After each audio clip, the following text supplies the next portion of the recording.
Selamat datang di video panduan pelaporan SPT tahunan PPh orang pribadi menggunakan Cortex. Saat ini, Cortex tersedia dalam dua bahasa, bahasa Inggris dan bahasa Indonesia. Pada video ini, kita akan membahas alur pembuatan SPT tahunan PPh orang pribadi dalam menu berbahasa Indonesia. Sebagai perhatian, informasi yang disampaikan pada media ini dapat berubah sesuai proses pengembangan sistem dan ketentuan perpajakan terbaru. SPT tahunan adalah sarana bagi kawan pajak untuk melaporkan seluruh penghasilan, harta, dan utang dengan tujuan menghitung pajak, membayar pajak yang masih harus dibayar, atau meminta pengembalian dalam hal terdapat kelebihan pembayaran pajak. Penghasilan yang menjadi objek pajak dapat bersumber dari dalam maupun luar negeri, antara lain berupa penghasilan dari pekerjaan sebagai karyawan atau pekerjaan bebas atau profesi, usaha dan kegiatan, serta modal dan penghasilan lainnya. Panduan ini ditujukan bagi wajib pajak orang pribadi yang memperoleh penghasilan dari pekerjaan bebas, menggunakan pencatatan, menghitung penghasilan bersih dengan norma penghitungan penghasilan neto atau NPPN, dan memiliki penghasilan bruto setahun tidak lebih dari 4,8 miliar rupiah. Jika kawan pajak adalah orang pribadi dengan penghasilan dari pekerjaan bebas seperti tenaga ahli, pengacara, akuntan, arsitek, dokter, konsultan, notaris, PPAT, penilai dan aktuaris, atau profesi lain sesuai daftar dalam PP 55, silakan ikuti video panduan SPT tahunan ini. Jika kawan pajak juga memiliki sumber penghasilan lainnya, seperti penghasilan sebagai karyawan atau usahawan, silakan dapat menyesuaikan atau menyimak video panduan lain pada channel YouTube @dijenpajak.ri. Berikut 5 tahapan dalam melaporkan SPT tahunan PPh orang pribadi. 1. Menyiapkan dokumen pendukung, seperti data penghasilan atau laporan keuangan sederhana. 2. Login ke akun Cortex dan membuat kode otorisasi DJP. 3. Membuat konsep SPT tahunan PPh orang pribadi. 4. Mengisi dan melampirkan kelengkapan SPT. 5. Melakukan pembayaran dan atau pelaporan SPT tahunan. Tahapan pertama, persiapan dokumen. Pada tahapan pertama, silakan kawan pajak mempersiapkan dokumen pendukung yang dibutuhkan untuk melaporkan SPT tahunan PPh orang pribadi, seperti pencatatan peredaran usaha dalam 1 tahun, bukti pemotongan atau pungutan PPh dari pemberi penghasilan, daftar harta atau aset dan utang yang dimiliki per akhir tahun, serta daftar anggota keluarga dan tanggungan. Tahapan kedua, login dan membuat kode otorisasi DJP. Silakan mengakses laman cortexdjp.pajak.go.id. Pada laman login, isikan NPWP 16 digit orang pribadi berupa NIK. Kemudian, isikan password akun Cortex yang telah dibuat sebelumnya. Selanjutnya, isi kode keamanan sesuai gambar. Jika isian sudah benar, klik login. Jika kawan pajak lupa password atau belum pernah login Cortex sebelumnya, silakan ikuti panduan lupa password akun Cortex DJP pada channel YouTube @dijenpajak.ri berikut untuk dapat mengakses Cortex pertama kali. Setelah berhasil login, kawan pajak perlu membuat kode otorisasi agar dapat melakukan penandatanganan SPT secara elektronik. Jika kawan pajak belum pernah membuat kode otorisasi, silakan ikuti panduan memperoleh kode otorisasi DJP pada channel YouTube @dijenpajak.ri berikut. Jika kawan pajak bertindak atas nama diri sendiri, silakan lanjutkan proses pelaporan SPT tahunan PPh. Jika kawan pajak bertindak sebagai wakil atau kuasa dari wajib pajak lain, langkah pertama adalah beralih peran ke akun wajib pajak tersebut. Caranya, klik nama kawan pajak di pojok kanan atas, lalu pilih NPWP dan nama wajib pajak yang akan dilaporkan. Pastikan identitas di bagian atas layar sudah sesuai. Jika sudah, berarti kawan pajak berhasil beralih peran dan siap melaporkan SPT tahunan atas nama wajib pajak yang diwakili. Tahapan ketiga, membuat konsep SPT tahunan PPh orang pribadi. Untuk melakukan pelaporan SPT tahunan PPh orang pribadi, silakan kawan pajak pilih modul surat pemberitahuan SPT. Kemudian pilih menu surat pemberitahuan SPT. Pada bagian konsep SPT, silakan klik buat konsep SPT. Selanjutnya, silakan pilih PPh orang pribadi. kemudian klik lanjut. Selanjutnya, memilih jenis periode pelaporan SPT. Pilih SPT tahunan. Dan dilanjutkan memilih periode dan tahun pajak, sesuai dengan tahun pajak yang akan dilaporkan. Kemudian, klik lanjut. Pilihan berikutnya adalah model SPT. Sistem akan menampilkan pilihan normal apabila SPT baru pertama kali dibuat. Sebaliknya, sistem akan menampilkan pembetulan apabila terdapat SPT normal yang sudah disampaikan sebelumnya. Lanjutkan dengan klik Buat konsep SPT.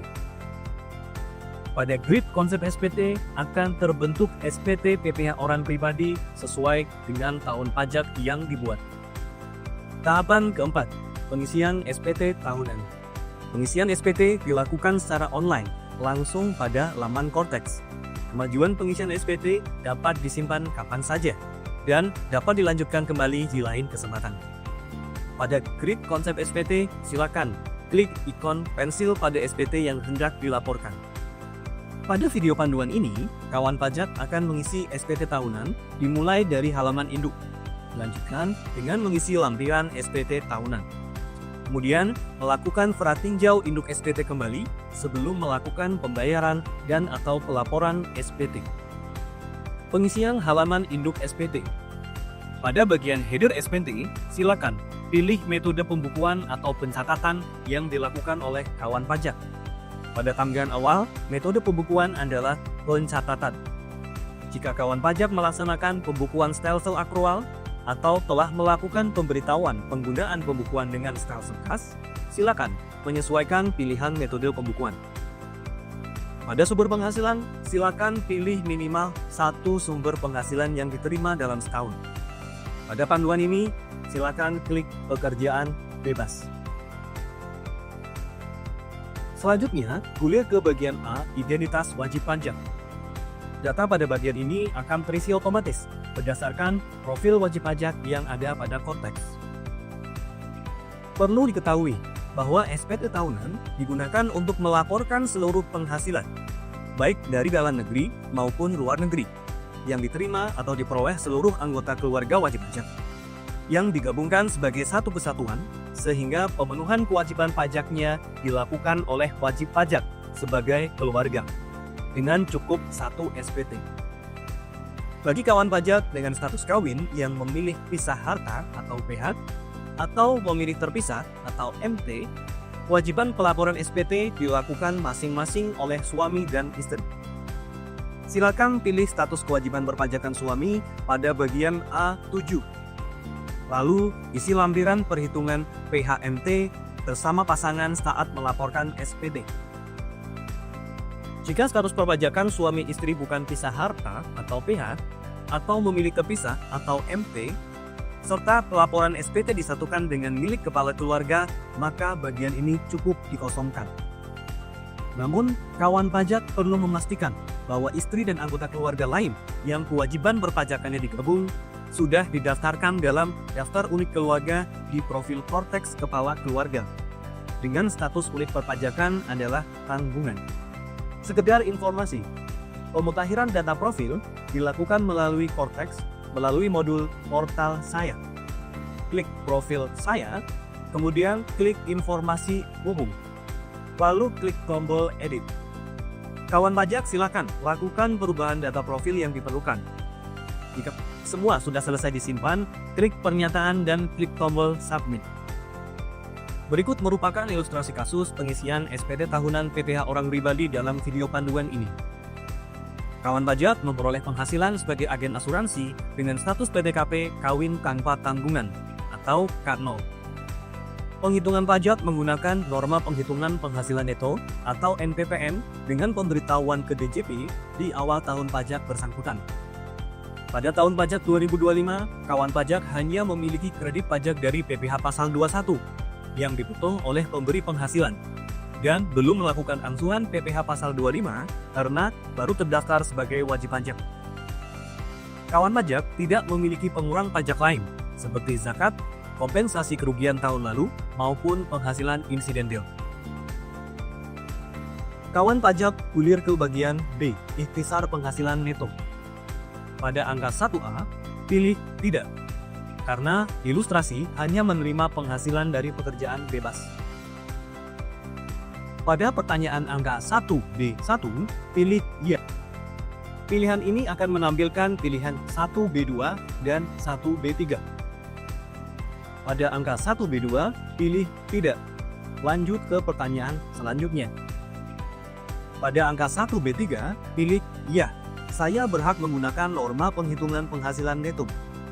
Sistem kemudian secara otomatis melakukan validasi atas penyampaian pemberitahuan norma penghitungan penghasilan neto yang dilakukan kawan pajak pada tahun pajak dilaporkannya SPT ini. Pada bagian B, angka 1B5 akan ditampilkan jumlah penghasilan neto dari pekerjaan bebas yang diisi melalui lampiran yang akan dijelaskan berikutnya. Pada pertanyaan angka 1C dan 1D, silakan pilih tidak. Hal ini karena pada ilustrasi kasus, kawan pajak hanya menerima penghasilan dari pekerjaan bebas saja. Selanjutnya, silakan gulir pada bagian C, perhitungan pajak terutang. Nilai dan perhitungan pada bagian ini akan terisi otomatis berdasarkan isian dari bagian B dan lampiran yang akan diisi kemudian. Pada tahap ini, silakan menjawab tidak pada pertanyaan angka 3. Memilih TTKP sesuai kondisi awal tahun kawan pajak pada pertanyaan angka 5. Misalnya K0, sesuai ilustrasi kasus, dan memilih tidak pada angka 8. Selanjutnya, silakan gulir pada bagian D, kredit pajak. Angka 10A. Pilih ya jika kawan pajak dan atau anggota keluarga yang menjadi tanggungan memperoleh bukti pemotongan. Sesuai ilustrasi kasus, angka 10A terisi otomatis setelah diklik ya, sebesar jumlah PPh dipotong.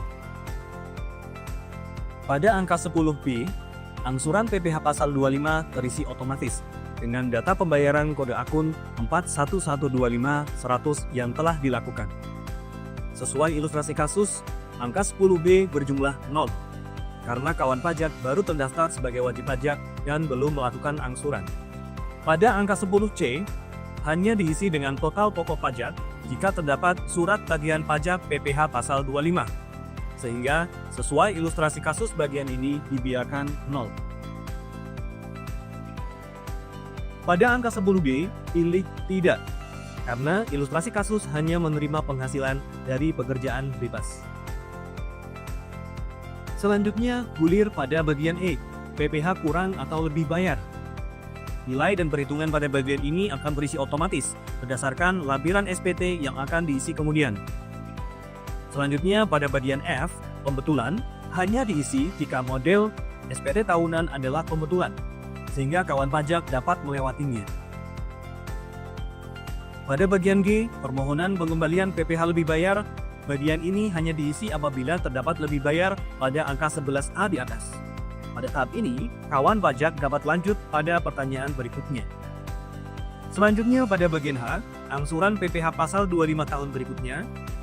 Bagian ini diisi untuk menentukan nilai angsuran PPh pasal 25 yang wajib dibayar oleh kawan pajak selama tahun pajak berjalan.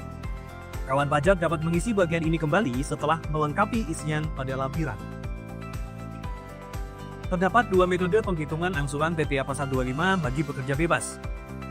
Pertama, pilih ya pada angka 13A. Jika kawan pajak hanya menerima penghasilan teratur dan wajib membayar angsuran PPh pasal 25 pada tahun berikutnya. Kedua, pilih tidak pada angka 13A. Dan ya pada angka 13B. Jika dalam penghasilan yang dilaporkan terdapat penghasilan insidentil, kompensasi kerugian tahun lalu, atau pembayaran zakat, sumbangan keagamaan yang bersifat wajib, sehingga perlu diperhitungkan sebagai pengurang dalam angsuran tahun berjalan. Untuk angka 13C, karena tidak berlaku bagi pekerja bebas, silakan pilih tidak. Karena dalam ilustrasi kasus, kawan pajak hanya menerima penghasilan dari pekerjaan bebas secara teratur, maka pada angka 13A pilih ya, pada angka 13B pilih tidak, dan pada angka 13C pilih tidak. Selanjutnya, silakan gulir pada bagian I, pernyataan transaksi lainnya. Nilai angka 14A terisi otomatis dari jumlah perolehan daftar harta pada akhir tahun yang wajib diisi oleh kawan pajak pada lampiran L1 tabel A. Adapun untuk daftar utang yang masih harus dibayar per akhir tahun, kawan pajak dapat mengisi detailnya pada lampiran L1 bagian setelah menjawab pertanyaan angka 14B dengan pilihan giat. Selanjutnya, karena kawan pajak tidak memiliki penghasilan yang dikenakan PPh bersifat final atau penghasilan bukan objek pajak, maka pada pertanyaan 14C dan 14D silakan pilih tidak. Berikutnya, pertanyaan angka 14E dan angka 14F silakan dilewati karena diisi hanya jika kawan pajak menyelenggarakan pembukuan. Sedangkan pada ilustrasi kasus, kawan pajak memilih menggunakan pencatatan. Pada angka 14G digunakan untuk melaporkan penghasilan dividen atau dari luar negeri sebagai penghasilan bukan objek pajak. Sehingga untuk kasus ini pilih tidak. Pada angka 14H hanya berkaitan dengan penghasilan yang dikenakan PPh final, sehingga dapat diabaikan. Selanjutnya, gulir pada bagian J, lampiran tambahan. Dalam ilustrasi kasus, kawan pajak menyampaikan SPT secara elektronik dan tidak termasuk dalam wajib pajak yang diwajibkan melampirkan dokumen lainnya sesuai ketentuan. Maka, silakan pilih tidak pada huruf D dan huruf E. Pada bagian K, pernyataan, berisikan pernyataan bahwa SPT yang disampaikan sudah benar, lengkap, dan jelas. Berikan tanda centang agar pelaporan SPT dapat dilakukan. Sampai sini, kawan pajak telah melakukan pengisian halaman induk SPT. Mari lanjutkan ke tahap pengisian lampiran SPT tahunan. Pengisian lampiran SPT tahunan PPh. Silakan gulir ke bagian paling atas dan berangsur menurun secara perlahan untuk melihat lampiran apa yang harus diisi. Urutan pengisian lampiran dilaksanakan berdasarkan informasi yang tampil pada halaman induk. Untuk kasus ini, urutan lampiran adalah lampiran L3B, kemudian lampiran L3A4, dan terakhir lampiran L1. Pengisian lampiran L3B. Lampiran ini digunakan untuk mengisi peredaran bruto dari pekerjaan bebas atau usaha yang diterima oleh kawan pajak sendiri, istri, dan atau anak yang belum dewasa. Kecuali yang diterima oleh istri yang hidup berpisah, HB, memiliki perjanjian pisah harta, PH, atau memilih terpisah, MT. Dalam kasus ilustrasi, kawan pajak silakan isi pada bagian C saja, yakni rekapitulasi peredaran bruto untuk pengguna norma penghitungan penghasilan neto, atau NPPN.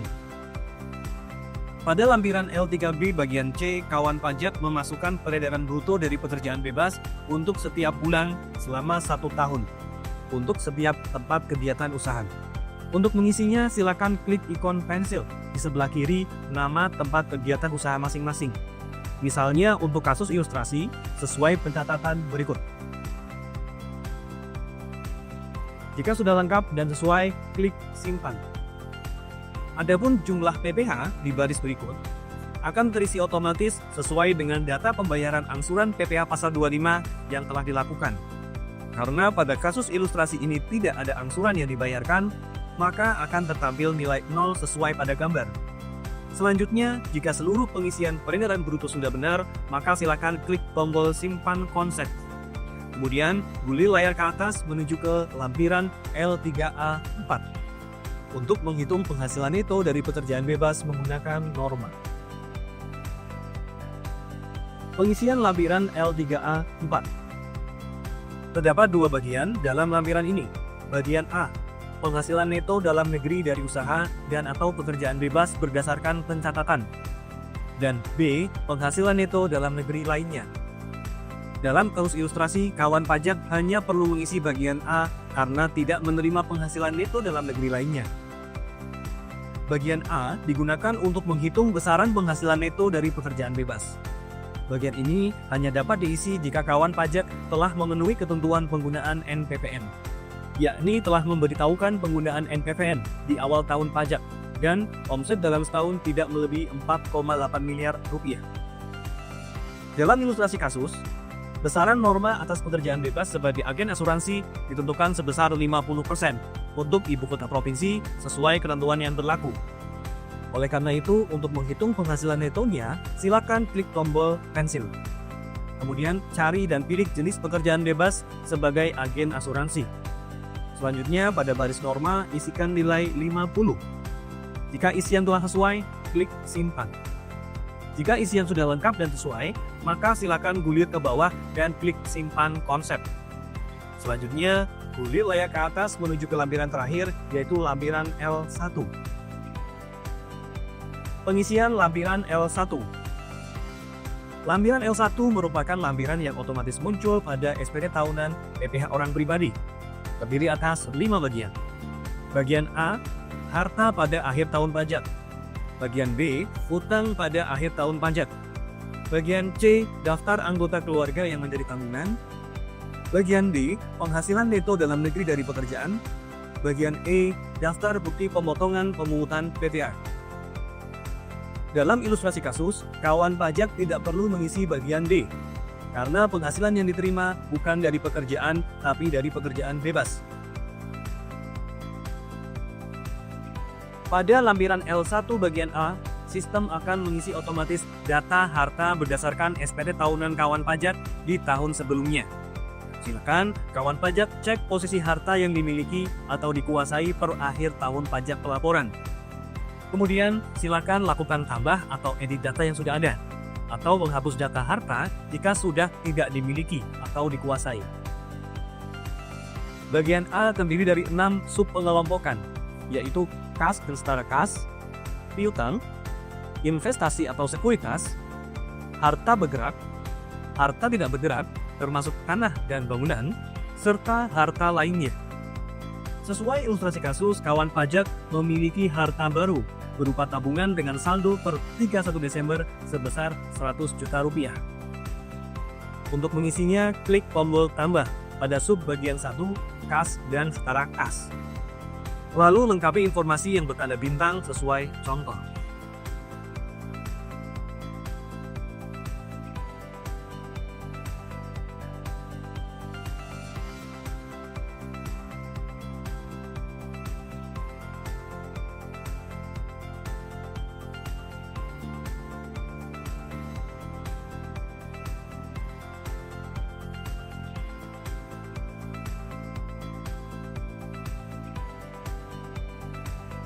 Selanjutnya, gulir ke bagian B, utang pada akhir tahun pajak. Sistem akan otomatis menampilkan data utang berdasarkan SPT tahunan tahun sebelumnya. Kawan pajak perlu memeriksa saldo pokok dan bunga utang yang masih harus dibayar per akhir tahun.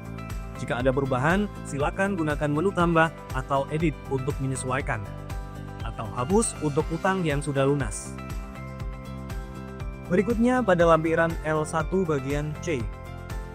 Sistem akan mengisi otomatis daftar anggota keluarga berdasarkan yang terekam dalam data unit keluarga akun Korteks kawan pajak. Khususnya yang didaftarkan dengan status unit perpajakan sebagai tanggungan. Apabila datanya tidak tepat, kawan pajak dapat mengubahnya dari modul profil saya, menu informasi umum. Selanjutnya gulir ke bagian E, daftar bukti pemotongan pemungutan PPh. Pada bagian ini, sistem akan otomatis menampilkan bukti pemotongan pemungutan atas nama kawan pajak dan anggota keluarga yang sudah terdaftar pada daftar unit keluarga. Jika diperlukan, kawan pajak dapat menghapus data yang ada, atau menambahkan bukti pemotongan pemungutan secara manual melalui tombol tambah, sesuai ketentuan yang berlaku. Jika isian sudah benar dan lengkap, silakan gulir ke bawah dan klik simpan konsep. Selanjutnya, silakan gulir ke atas untuk kembali ke halaman induk dan melakukan pengecekan ulang SPT. Kemudian melakukan pembayaran dan pelaporan SPT. Tahapan kelima, pembayaran dan pelaporan SPT. Sebelum melakukan pembayaran dan pelaporan SPT, periksa kembali hasil perhitungan otomatis pada induk SPT, khususnya bagian E, PPh kurang atau lebih bayar, angka 11C. Jika bernilai positif, maka jumlah tersebut harus dilunasi saat pelaporan SPT. Jika bernilai negatif atau lebih bayar, silakan lengkapi bagian B untuk mengajukan permohonan pengembalian. Dalam ilustrasi kasus, terdapat PPh kurang bayar sebesar Rp5.225.000. hasil pengurangan PPh terutang pada angka 9 dengan kredit pajak pada angka 10A. Kawan pajak perlu juga mencatat jumlah besaran angsuran PPh pasal 25 sesuai nilai dengan angka 13A. Silakan untuk lakukan pembayaran angsuran PPh pasal 25 tahun berjalan sebesar nilai tersebut. Paling lambat tanggal 15 setiap bulan hingga pelaporan SPT tahunan berikutnya. Terakhir, silakan klik tombol simpan konsep, kemudian klik bayar dan lapor. Akan muncul notifikasi sebagai berikut. Kawan pajak dapat menutup notifikasi tersebut untuk melanjutkan pelaporan. Jika SPT tahunan yang disampaikan merupakan perpanjangan jangka waktu penyampaian dan sudah mendapat izin, kawan pajak dapat menggunakan saldo pembayaran yang belum terpakai pada akun 411618-200 dengan memilih tombol Iya. Jika tidak terkait perpanjangan, silakan pilih Tidak. Selanjutnya, sistem akan menampilkan notifikasi. Apakah wajib pajak ingin melunasi pajak terutang menggunakan deposit pajak atau melalui pembuatan kode billing? Silakan pilih salah satu metode pembayaran. Opsi deposit pajak hanya tersedia apabila saldo deposit mencukupi minimal sebesar pajak kurang bayar yang terutang. Apabila kawan pajak tidak memiliki saldo deposit atau saldo deposit kurang dari pajak terutang, maka sistem hanya akan memunculkan pilihan Generate Kode Billing. Kemudian, tanda tangani SPT kawan pajak dengan memilih penyedia tanda tangan yang ada dan masukkan passphrase kawan pajak, lalu klik konfirmasi tanda tangan. Apabila kawan pajak melakukan pembayaran menggunakan deposit, SPT akan otomatis berstatus dilaporkan. Jika kawan pajak menggunakan kode billing, status SPT akan menjadi menunggu pembayaran dan kode billing terunduh otomatis. Lakukan pembayaran dalam waktu 7 hari. Setelah dilunasi, status SPT akan berubah menjadi dilaporkan. Apabila SPT berstatus nihil atau lebih bayar, kawan pajak dapat langsung melakukan submit SPT dan status SPT akan menjadi dilaporkan. SPT yang telah berhasil dilaporkan akan muncul di menu SPT dilaporkan.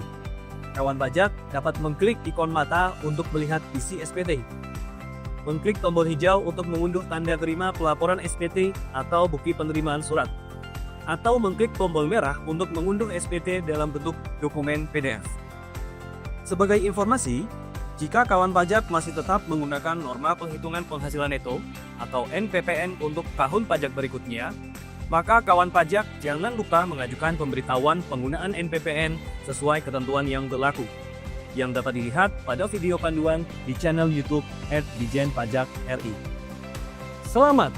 Kawan pajak telah berhasil melaporkan SPT tahunan PPh orang pribadi melalui Cortex. Jika kawan pajak masih memerlukan bantuan, silakan kunjungi www.pajak.go.id, hubungi Kring Pajak 1500200 dan subscribe channel YouTube @Dijen-Pajak-RI untuk menyimak video panduan lainnya. Pajak tumbuh, Indonesia tangguh.